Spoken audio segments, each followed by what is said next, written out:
Welcome back to For Real. It's great to have you here for today's news moto. Thank you so much for watching our videos. 100% of the money we earn from YouTube goes to charities here in Cambodia, and you're helping us earn this money just by watching.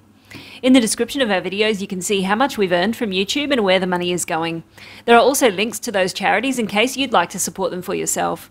They're all reputable, long-standing organisations doing great work in the kingdom.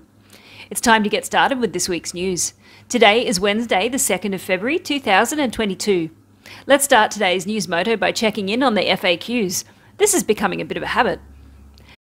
Let's do this rapid fire. Land borders, still closed. Visas on arrival, not yet. Tourist visas are available online through the official government site, valid for 30 days and extendable in-country once for a total of 60 days. If you're vaccinated, you can enter Cambodia without quarantine.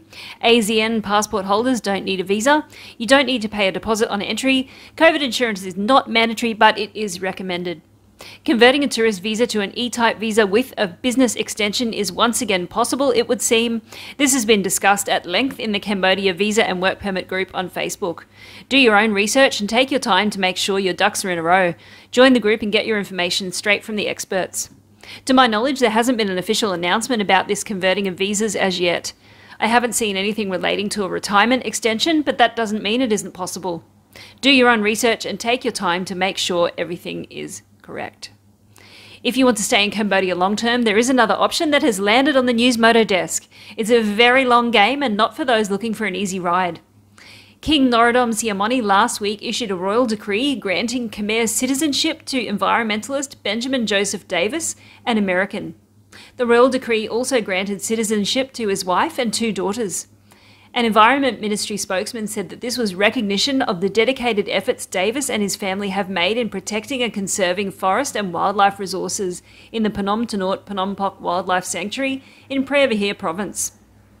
Davis has been working with the government to protect and conserve wildlife and forest resources for more than 20 years, and his Be Treed project has resulted in the conservation of a portion of the sanctuary to be turned into nature tourism destinations. Davis yesterday said that he and his family are very happy to get Khmer citizenship. I was very happy that the King and Prime Minister have given the citizenship, and we feel like it is a special honour to be able to live in Cambodia as Khmer citizens, he said. We feel like Cambodia, is our home now. We've been living here for 20 years and we are very happy to be here and work with the people. I am privileged and thank the government that I can be here, he added. Let's look at this week's COVID news now. First up, we'll have a look at vaccinations. Cambodia is simultaneously running 3rd and 4th dose campaigns in different areas of the country. Nearly 500,000 people have received their 4th dose, and the government is shoring up its stocks of vaccines to prepare for the future. Poland will donate 300,000 doses of AstraZeneca to Cambodia in the near future. A further 8 million vaccine doses will also come in from China very soon. 5 million will be a donation from China, and the other 3 will be purchased by Cambodia. These are due to arrive in the kingdom in the first half of this year. Now let's look at case numbers.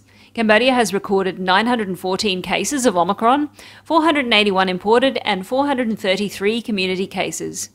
The news follows on from reports that Cambodia has detected its first 4 cases of the highly infectious and stealth-like BA.2 subvariant.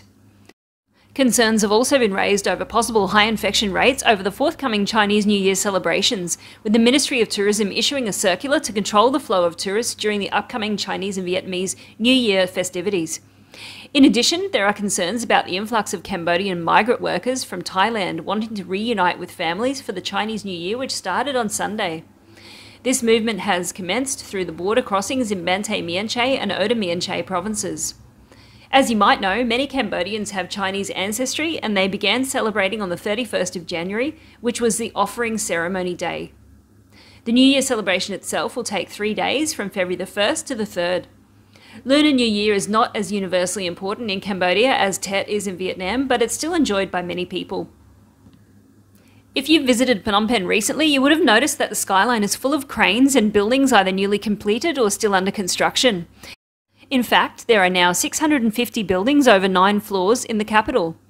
There are 926 5 to 9 story buildings, 452 10 to 19 story buildings, 120 20 to 29 story buildings, 65 30 story to 39 story buildings, and 40 buildings that are over 40 floors. That's huge. One building you might be familiar with is the iconic Sokhar Hotel. The good news is that if you have ever gazed longingly at it and wished you owned it, now you can. You can purchase this piece of Cambodia for $1.5 billion. Let's tell you a little bit about it so you know what you're spending your billion on. The Sokhar Hotel boasts 523 rooms and it has around 18 floors.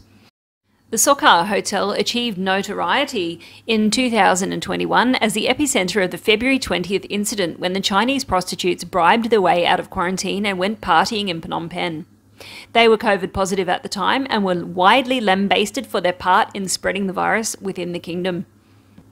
You might actually be better off buying into a newer building when you look at the fire statistics that have just been released for 2021. Last year, a total of 670 fires were reported. This represents a big drop from 937 cases in 2020. In 2021, fires killed 19 people and injured 35, and of the 670 fires that were recorded, 115 were in Phnom Penh. Heading north now, Siem Reap's new airport is said to be 70% complete. The airport is a cooperation with China and it's part of its Belt and Road initiative. Getting from the airport to Pub Street is going to take a little longer once this airport is complete, since it is a whopping 51 kilometres southeast of the city. Initially, the airport will be able to handle 7 million passengers per year, increasing to 20 million per year once the entire project is complete. In crime news this week, an altercation occurred in Phnom Penh after 2 carloads of Chinese men and their Cambodian bodyguards intercepted a bus full of Chinese tourists. Witnesses say that the Chinese men and their Cambodian bodyguards intercepted the tourist bus and drew pistols to threaten the passengers that were on the bus. The bodyguards then proceeded to attack the driver of the bus. Police were called and arrested the perpetrators immediately. The bus driver said that he had collected the Chinese tourists from a condo in BKK district and said that he had been told to drive them to the Vietnam border in Mondulkiri province. A couple of days later, there was a further report concerning this incident and more facts were revealed. According to the military police's investigation, before the incident, the 3 Chinese suspects, who are casino supervisors, had an argument with the group of Chinese tourists over the booking of their vans for a travelling visit to a Chinese-owned casino in Koh Tom District's Chai Tom border area. Plot thickens. He added that the tourists later took the bus instead of hiring their vans and left for the casino without telling them in advance. The men then drove in 2 cars to chase after the bus. After reaching and stopping the bus, they entered it and withdrew pistols. They threatened to kill the driver and one of the Chinese men on board, who was the group's guide. Let's end today's news with something that's quite positive. In addition to Poland's forthcoming donation of COVID vaccines, other members of the international community are offering assistance in a range of areas. Cambodia and Norway have reaffirmed mutual commitment for both bilateral and multilateral cooperation, especially in mine clearance. Egypt has pledged more scholarships to be offered to Cambodian students, and it continues to strengthen and expand its relations with Cambodia. A group of Japanese investors plan to build a public park in Cambodia to commemorate relations between the 2 countries. That brings us to the end of this week's News Moto. You're now up to date with all of the most important events in the kingdom. Thank you for watching. Links to the stories mentioned will be in the pinned comment as usual, and the description of this video contains links to other channels making content about Cambodia, so be sure to check those out. Take care, stay safe, and we'll see you in our next video.